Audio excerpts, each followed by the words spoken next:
जय माता दी दोस्तों। पौराणिक कथा के अनुसार शारदीय नवरात्र का पूजन सबसे पहले श्री रामचंद्र जी ने किया था। लंका युद्ध में रावण वध के लिए ब्रह्मा जी ने श्री राम से चंडी देवी का पूजन करने का निवेदन किया था। इस पूजन में 108 नीलकमल की व्यवस्था की गई। वहीं दूसरी ओर रावण ने भी अमरता के लोभ में विजय कामना से चंडी का पाठ प्रारंभ कर दिया।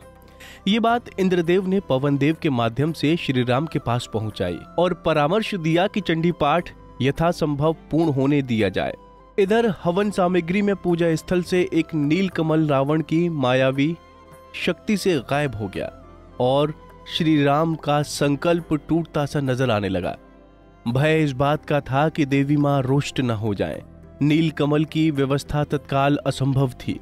तब भगवान राम जी को अचानक ही स्मरण हुआ कि मुझे लोग कमल नयन नवकंज लोचन कहते हैं, तो क्यों न संकल्प पूर्ति के लिए एक नेत्र अर्पित कर दिया जाए।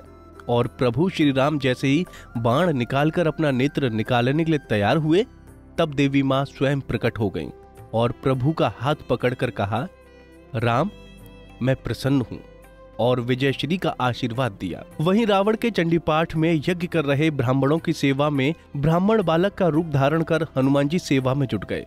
निस्वार्थ सेवा देखकर ब्राह्मणों ने हनुमान जी से वर मांगने को कहा। इस पर हनुमान ने विनम्रता पूर्वक कहा, प्रभु आप प्रसन्न हैं तो जिस मंत्र से यज्ञ कर रहे हैं उसका एक अक्षर मेरे कहने से बदल दीजिए।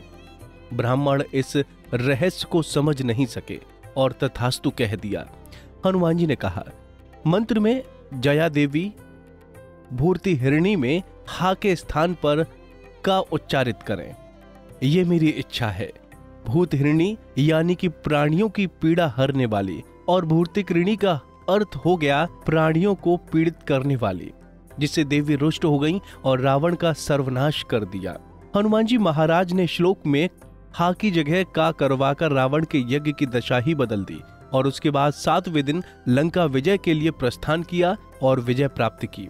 और तब से ही असत्य पर सत्य और अधर्म पर धर्म की जीत का पर्व दशहरा मनाया जाने लगा। और साथ ही आदिशक्ति के हर रूप 9 दिनों में अलग अलग पूजा भी हर साल होने लगी। दूसरी कथा के अनुसार महिषासुर नाम का एक राक्षस था जो ब्रह्मा जी का बड़ा भक्त था। उसने अपने तप से ब्रह्मा जी को प्रसन्न करने एक वरदान प्राप्त कर लिया। वरदान में उसे कोई देव, दानव या पृथ्वी पर रहने वाला कोई मनुष्य मार न पाए। वरदान प्राप्त करते ही वो बहुत निर्दयी हो गया और तीनों लोकों में आतंक मचाने लगा। उसके आतंक से परेशान होकर देवी देवताओं ने ब्रह्मा, विष्णु, महेश के साथ मिलकर मां शक्ति के रूप में दुर्गा को जन्म दिया। मां दुर्गा और महिषासुर के बीच 9 दिनों तक भयंकर युद्ध हुआ और 10वें दिन मां दुर्गा ने महिषासुर का वध कर दिया। इस दिन को बुराई पर अच्छाई की जीत के रूप में मनाया जाता है। कुंडली टीवी डेस्क से प्रिया शर्मा की रिपोर्ट।